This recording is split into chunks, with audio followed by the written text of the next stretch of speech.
It's good day to brew, baby. What is up, YouTube? It's your boy Millsy. Back from Hometown Commander, back for another episode of Millsy Brews, the show where I take my first pass at the commander in front of us on a budget on my quest to brew the magic world. You know the motto, baby. It's ABB, always be brewing, and that's what we're back to do today. That deck list is going to be down in the description below. So I could really appreciate if you could interact with the video, like, comment, subscribe, do all that YouTube stuff. I appreciate it. But today, we're continuing to look at commanders from the PlayStation Secret Lair drop, and today we're looking at Jin Sakai Ghost of Tsushima. I was not familiar with the games that Jin Sakai was from, so I did my best to look up, and very interesting for sure. I think it's worth probably noting at some point this week that I really haven't owned a PlayStation system since the PS2 was very popular, so a lot of the more current PlayStation titles, I know of them, and I've seen them, the games, right? Things like Uncharted for Nathan Drake and things like that I have seen, but some of these newer games, I just don't have the experience with it. So it was cool to watch some videos of the game and just kind of get some exposure to it. But this guy is a 4-mana Esper human samurai legend. It says whenever he deals combat damage to a player, we're going to draw a card. And whenever a creature we control attacks a player, if no other creatures are attacking that player, we get to choose one, either giving it double strike or making it unblockable.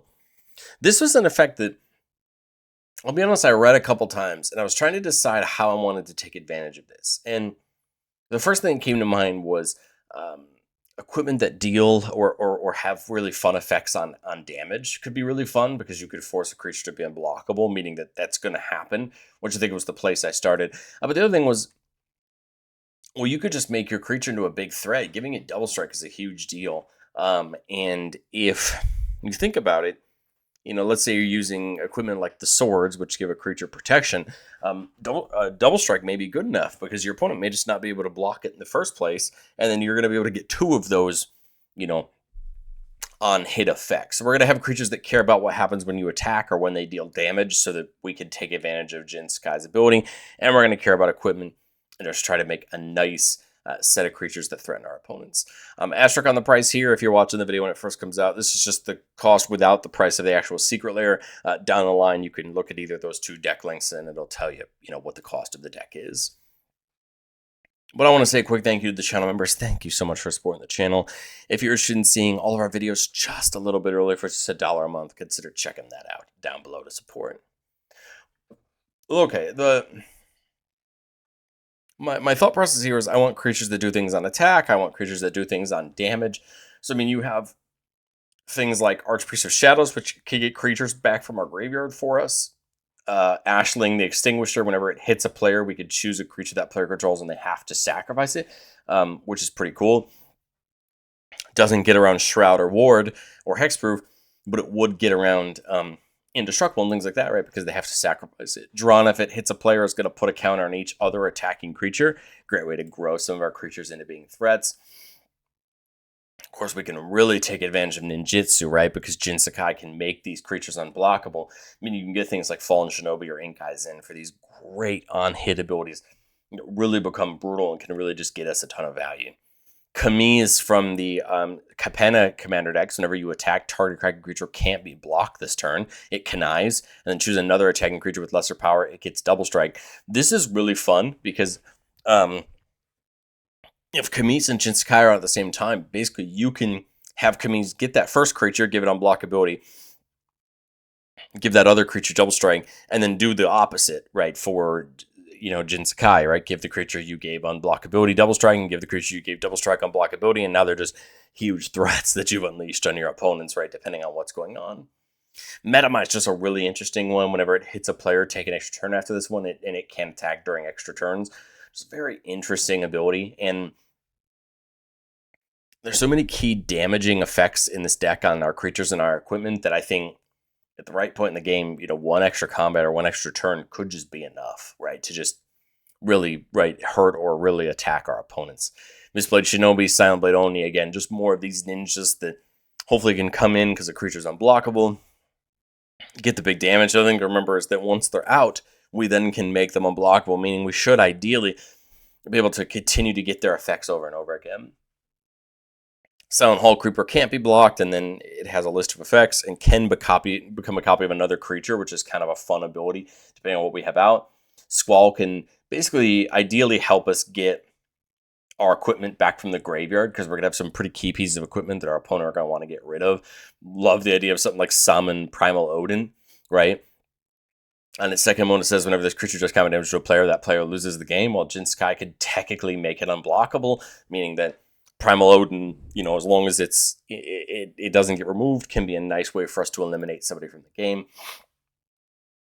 Throat Slitter, destroying a creature that player controls whenever it hits a player. And then you have Unstoppable Slasher and Virtus. Both, whenever they hit a player, they lose half their life rounded up. Pretty fun ability. It can really start to just chunk out our opponent's life totals and make them really probably in fear of what else is on our board to attack. I mean, if you think about it, if we want to use Jin Sakai to its maximum potential, right, we're only attacking with 3 creatures each combat, 1 at each person.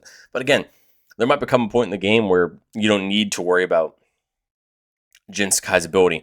Also remember that Jin Sakai's ability technically triggers separately for each opponent. So if you wanted to just load up attacks on one person and then attack the 2 other people, just 1 creature, you're still getting Jin Sakai trigger. So it's really interesting, kind of all the different scenarios that you could think of, right, for this one, and how you can really take advantage of its ability. But again, I wanted to take advantage of some equipment. So we're going to bring the equipment matters type stuff in. Cloud Go gets equipment of your choice. And it says as long as Cloud's equipped, if an ability of Cloud or an equipment attached to it triggers, it goes off an additional time. This is a really fun ability. We'll talk about that in a second when it comes to some of our equipment. Pure Steel Paladin, of course, drawing when we play equipment. Equipment equips for free while it's out. Arden can help us move equipment around at the start of combat on our turn, which is really nice. Open the Armory and Steel Shaper's Gift could just allow us to go get the key equipment we want. And then we want to look at, what equipment do we want to get? Well, we have something like Caduceus, which can give Jin Sakai lifelink, and then once you hit a certain amount of life total, 30 or more life, he gets indestructible, and a buff and prevent all damage to be dealt to him. You have something like Conqueror's Flail, which gives an creature +1/+1 for each color among permanents we control, and as long as it is attached to a creature, our opponents can't cast spells during our turn. Hopefully it can really help shut them down. Dancer's Chakrams gets on a creature and gives the creature it's attached to and our commander lifelink. Not bad, especially when you start thinking about things like Double Strike or Unblockability can maybe guarantee us some nice life gain back.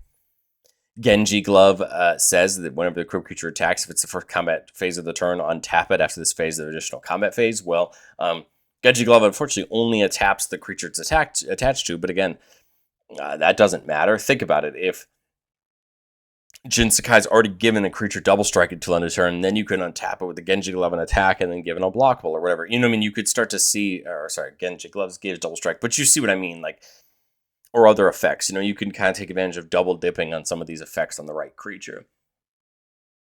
Oathkeeper says whenever the equipped creature is put into graveyard from play, return that card to play under your control if it's a samurai. So again, great for Jin Sakai as long as it's not exile removed. And then whenever it's put into a graveyard, you remove the equipped creature from the game. It's a very interesting ability, but meant to mainly most of the time just protect Jin and bring him back. Pit-Boy is another interesting one. Whenever the equipped creature attacks, you choose one, draw a card, and then pitch a card, put a counter on it, untap up to 2 target lands. Again, I just like the idea of attacking with creatures, getting this incremental value from Pit-Boy. And then I think the deck truly could just be a swords deck if you wanted it to be. Some of them are expensive, which is why we aren't playing more than a couple. But I think this might be the perfect deck for it, like really helping us out. Sword of Feast and Famine says that whenever a creature does combat damage to a player, that player discards a card and you untap all lands you control. Small thing to note with Sword of Feast and Famine is that whatever it's attached to... Let me go back and read Jin Sakai quick, just so we're on the same page about this. Okay, so this doesn't target. I just wanted to make sure this ability didn't target, because then we would run into the issues with the swords that have pro, black or blue or white. But that ability does not target. So that should mean that even with a Sword of Feast and Famine attached, we won't have to worry about that, and then we can become a real threat. Same with something like Sword of Fire and Ice. Dealing 2 damage to any target and drawing a card whenever that creature hits. Again, double strike could be fun if it's unblocked. There's so many ways you could take advantage of that. Key to the Vault. Whenever the creature hits a player, look at that many cards off the top. You may exile a non-land card from among them and play it without paying its mana cost. So again, giving a creature unblockable with Key to the Vault on it and just getting that free hit, right? Threat Power Suit buffing the creature, giving it Ward 2, and it gets a buff for each equipment attached. So you can just start to see where there's some options here to try to really take advantage of being able to be unblocked or double strike, depending on the situation, and trying to get some real value.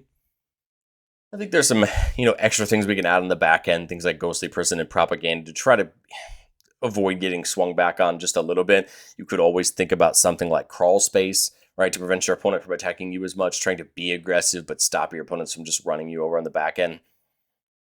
And then I love the idea of something like Imposter Syndrome. I think it's easy to just think about Imposter Syndrome through the lens of your commander, which is great, Jin Sakai. I would love to have 2 of them. But the thing I always think about Imposter Syndrome is there's just so many creatures in a deck you'd love another copy of. So you just get a second copy of them. And for any of them that are legendary, the token isn't legendary, meaning that now you can have 2 of them. Now note the token copies of Imposter Syndrome won't trigger the syndrome, right? So it's not like you're exponentially increasing the number of copies you have. But again, I feel like just one combat with this going through and you know that those creatures can't be blocked, I feel like you could really take advantage and get some real value.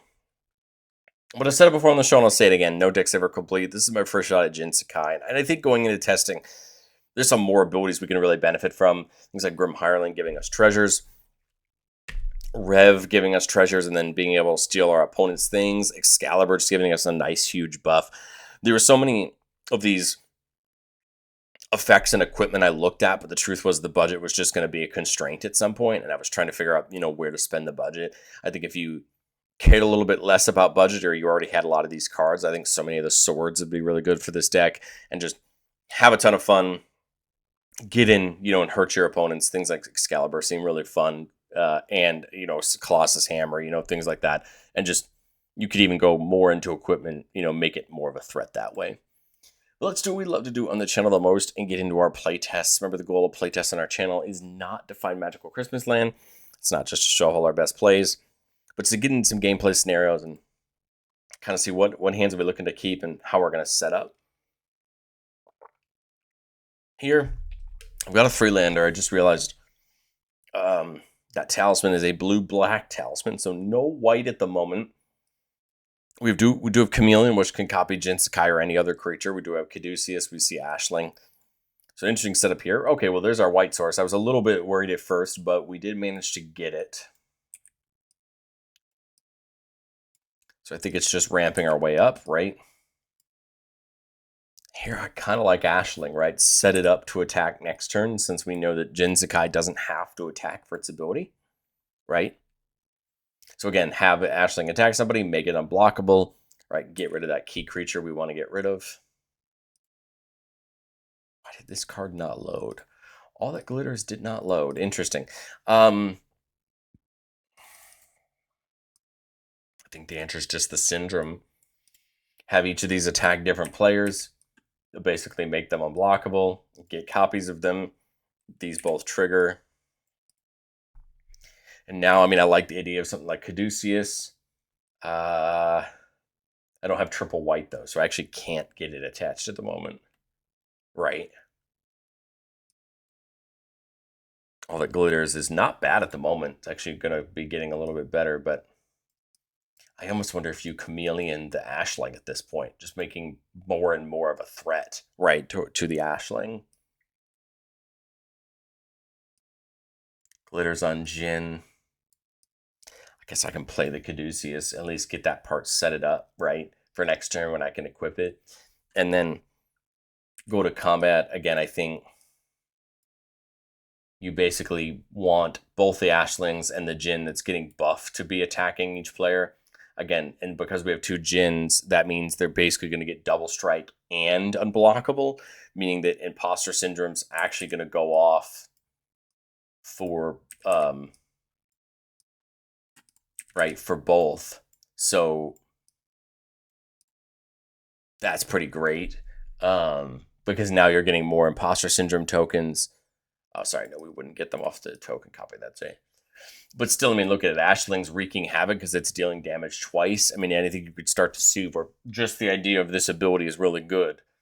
And then Imposter Syndrome just made it kind of a headache, but you could see why it could be fun, at the same time.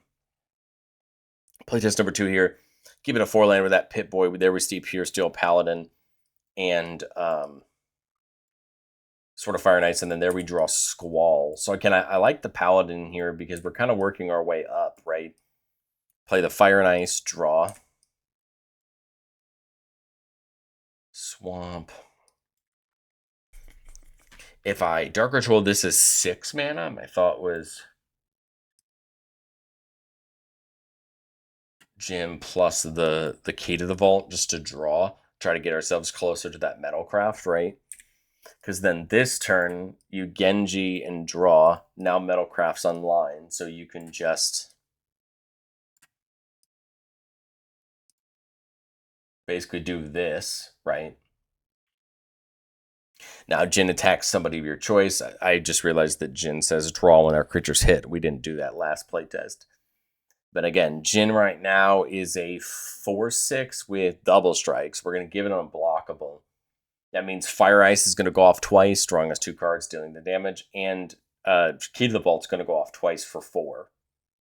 So I mean, you can already start to see where like this could potentially get really out of hand. We'll go for the Slasher, right? A great ability there, and then I love the idea of something like Arden. Guess we could path somebody's creature if we want to. But again, now the Slasher could be a real threat. Draw off the Jin. And I mean, now everything is equipping for free because of the Metalcraft, but you know, you also just have Arden being able to move them around. We have removal. I mean, you could get the Pit Boy down. Draw. I'd probably just leave up, Void Rend and the removal.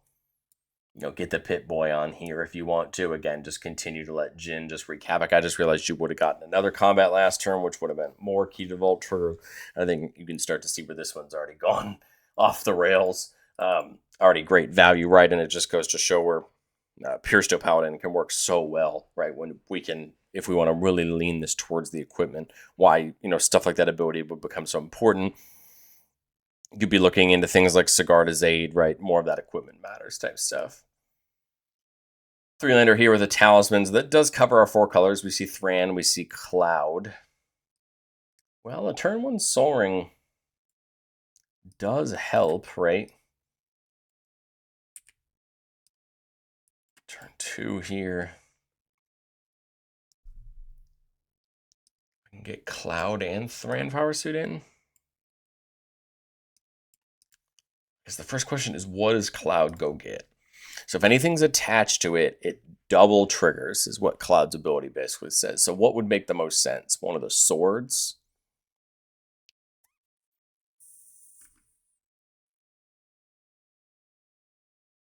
Quiet Spike, having somebody lose a brutal amount of their life, right? I love the idea of something like Feast and Famine. There's so many great options, and we're not even going that deep into the equipment. Now's where you could like really take advantage of that. I think I'll get like the Feast and Famine and then play it, right? Because I have enough mana. Our turn. If I play Jin, I've got 2 extra mana.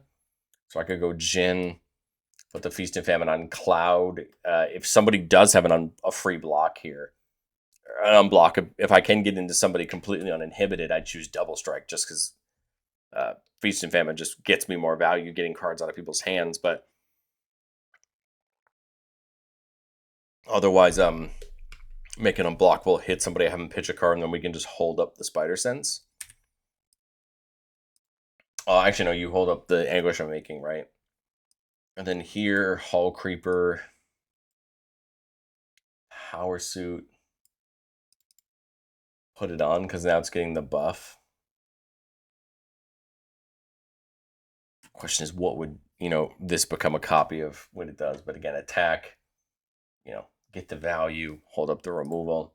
And then now, unfortunately, we're just missing the card draw. We can get it this turn. Jin Sakai actually could have drawn us a card last turn because we can get it unblockable at somebody. There's the Cigar to Zaid, another. I'm just playing the Prison, attacking. Again, all 3 of them can attack somebody, and be unblockable, and you choose double strike for the Hull Creeper, or whatever. Hull Creeper might as well draw us a card. Jin will draw us a card. And then again, that will be that there. Again, I just like continuing to keep up the removal. Constance mission now can just help us dig deeper, and now hopefully we can just draw into more, things to help fill out our mid game here. Well, let's do one more. Let's get into playtest number 4 here. Give him a 3-lander with Soul Ring and a Signet and Talisman. Gonna help us get pretty darn close to that Oni very quickly. Right? Again, I know people, it's easy to love and hate Soul Ring, right? You love it the games you love it the games you see it. You hate it the games you don't.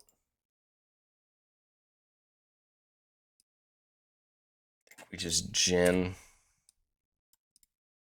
I get 6 mana.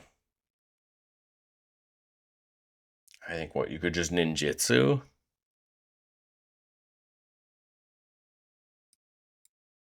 Give it unblockability, jitsu it in, get the value there.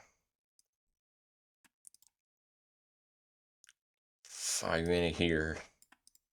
Jin, make it unblockable, get whatever we get off that.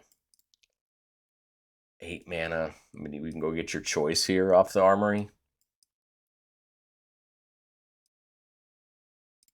Chameleon on Jin. Cloud to go get your choice of equipment. Ashling to set up an attack next turn. There's so many now routes you have from here. Armory can go get basically Cloud plus Armory could just go get us 2 equipment we want, right, out of our deck that way. And I think even on here, you go get